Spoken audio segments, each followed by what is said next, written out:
What is up, my peepholes? This is your guy, Cly, and welcome back to That Thrifting Series. Since last time was tech, I thought today would be a good time to talk about some board games. And let's not pad it out. Let's go ahead and just jump right in with Exploding Kittens, the NSFW edition. So, something funny about this game.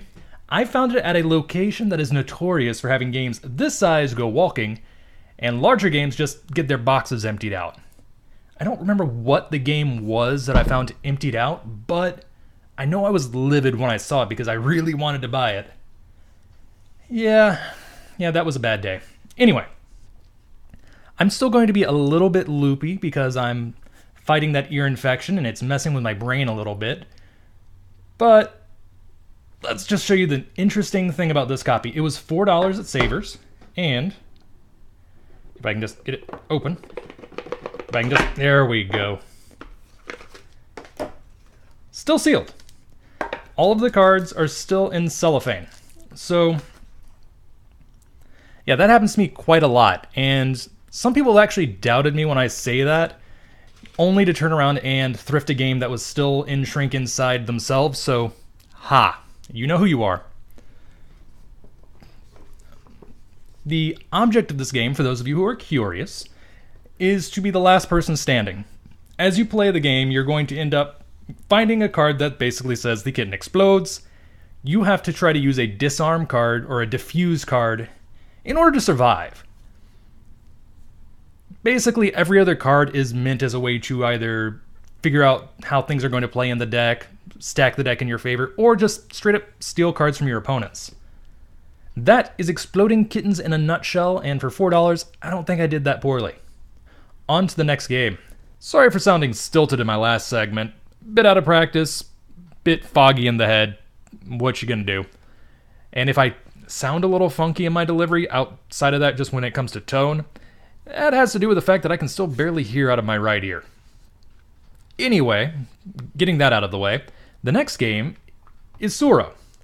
And I know I had a copy of this in my last board game thrifting video, but there's something special about this one. And that's that it's empty. No. Actually, that is all of the pieces, just like with Exploding Kittens, are still sealed. I don't know how I do it. I seldom get two in a row like this, but I'm not going to complain. If I didn't talk about the specifics of Sora last time, or you just want to hear me talk about it again, I can't remember, to be honest. Sora is mainly a tile placement game where you're trying to move your dragon token around the board without being eliminated. The goal is to be the last one standing. What you do is, in front of your dragon, you place your tiles, surprise, surprise, and you follow whatever path your dragon happens to be touching from not only the tile you place, but any connected paths. If you collide with another dragon, you're eliminated. And if you fall off the board, you're eliminated. Of course, placing a tile doesn't just affect your dragon if you have several that are nearby. Every one of them has to follow the path the moment it is generated. You could easily warp from one end of the board to completely off the other side in one turn. It's actually quite a fun game. Let me go ahead and pack this up and bring out the next one. Alright, the next one I have is King of Tokyo. This is a very interesting game, and honestly, I was very lucky to get my hands on it, because I was right behind an obvious board game flipper, and they had a cart full of games. Fortunately, it was pretty much just Seen It and Monopoly, but as I watched them, they were going down the aisle, and they're just touching all of the games as they went, trying to find one that they recognize. And they touched this, my heart sank a little bit, but then they moved their hand and went to the Seen It right next to it, picked that off the shelf. I had to kind of silence a scream of joy and just casually grabbed it off the shelf and walked away without even opening it up, because as you can see, it's covered in tape. I had no idea what to expect when I got it home.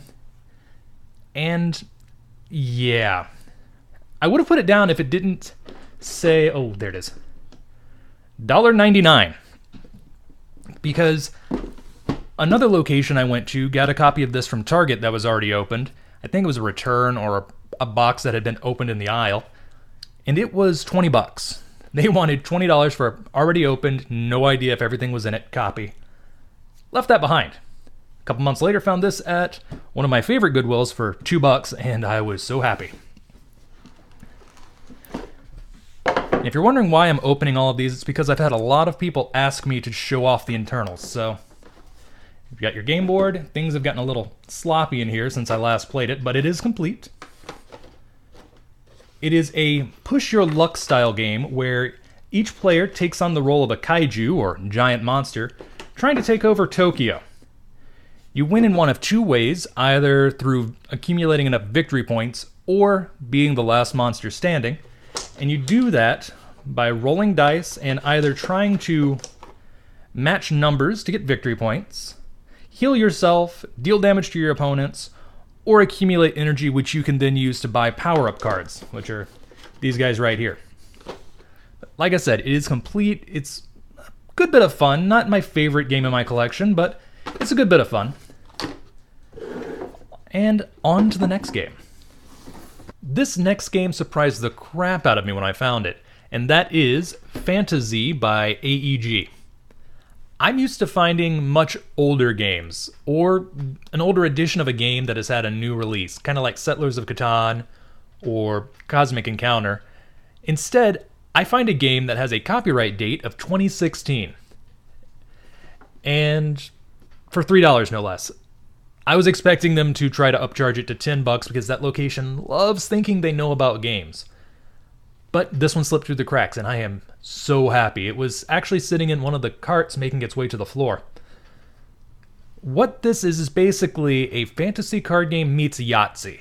You're pushing your luck with the different dice, trying to get certain rolls, seeing what you can do in order to activate your hero cards. Let me go ahead and just, once again, to satisfy the curiosity of all of those who want to see inside of these boxes. So you're pushing your luck with your dice in order to activate your character cards, such as the Steam Engineer, mainly to combat different monsters on their way to ravage the town. And that's really about it. It's a pretty straightforward game, heavily influenced by luck, so a lot of people won't like it, the more hardcore gamers. I enjoyed it for what it was. I definitely think a few things can be improved. I think there are a few expansions out, so I wouldn't mind getting my hands on them in the near future. But yeah, that's Fantasy. And actually, I am going to use this as a moment to educate some of the hopeful board game thrifters out there. It's important to know your game designers, your game publishers, and, well, your game names. Those are all good things to know. But one thing that I have noticed on board game boxes that can almost guarantee you a decently rated game is box texture. Let's see if I can get a good shot of it on camera. Notice how it's matte. It's not glossy. Now, this isn't a 100% true thing. You'll notice in some of the boxes I've already shown you, they can be a little glossy in previous videos, and maybe in this one. Yep, King of Tokyo. But there's a slight texture to it. It's kind of, I guess the best way to think about it is it feels kind of like a fabric. There's columns and rows of just lines on it, and to the touch, it feels nice. It feels nice. And of course, the matte finish. That is a feature that I've only ever seen on quality games. Your standard run-of-the-mill family game night games are not going to have that feature. So if you're ever in a thrift store and you don't recognize the publisher or the game name, but you see that, like that finish, pick it up and look it up. There's a chance you're going to be ghost taking it home if it's a good price. That ramble out of the way, on to the next game.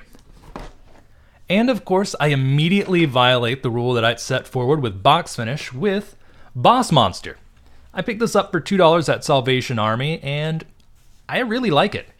It's a card game where you are actually the boss of a dungeon trying to prevent adventurers from getting through. And I will go ahead and say I am very partial to the retro pixel art. but at the same time, it doesn't feel like generic retro pixel art. It actually has a personality, which, in my opinion, makes it all that much better. Let's just get through here. So you've got different hero cards that come through your dungeon. You've got different bosses and whatnot, rooms that you can add to your dungeon. I've only played it once long ago. This is actually a second copy in my collection, going in my trade pile. I picked it up when it first came out many moons ago. But yeah, you've got things like rooms in order to slow down your heroes. You've got monsters that you can put into the dungeon, I believe. Or I can't remember, do they just come in the rooms? Like I said, it's been so long. I'm doing a horrible job even talking about this game. But if you like tower defense style games with a bit of a role reversal, you might want to look this up. On to the next and last game. And the last game on the list, and the only one not to make it to the table so far, is The Market of Torian. Just go ahead and pull that up. Lovely art here. Huge box. I picked this up at one of my local no-name thrift stores for a whopping $2.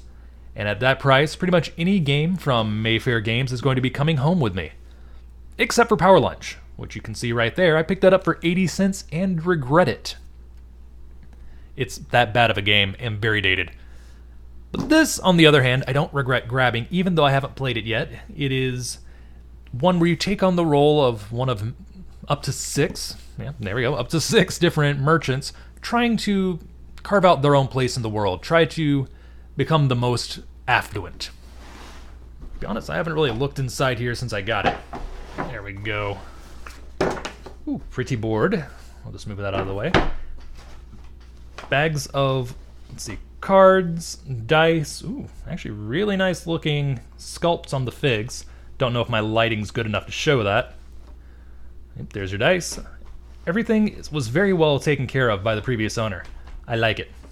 Let's check out this market board.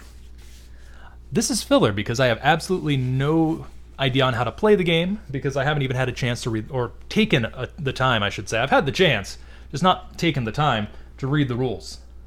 Okay, board. Wow. Okay, let's just do a jump cut to where I have the board out. It is huge. Like I said, that's a big board. Let's go ahead and just see if I can get a good overhead shot.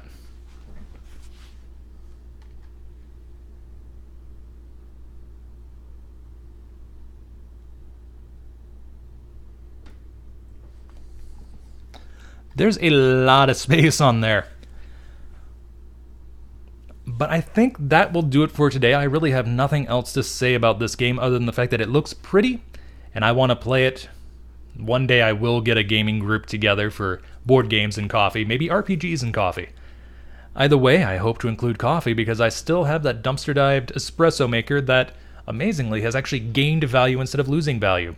So back when I said it was worth $1,200, it is now worth not $1,500, it is $1,700. It has actually gone up in value by $500. That little bit of braggadocio aside, until next time, this is your guy Cly, signing off.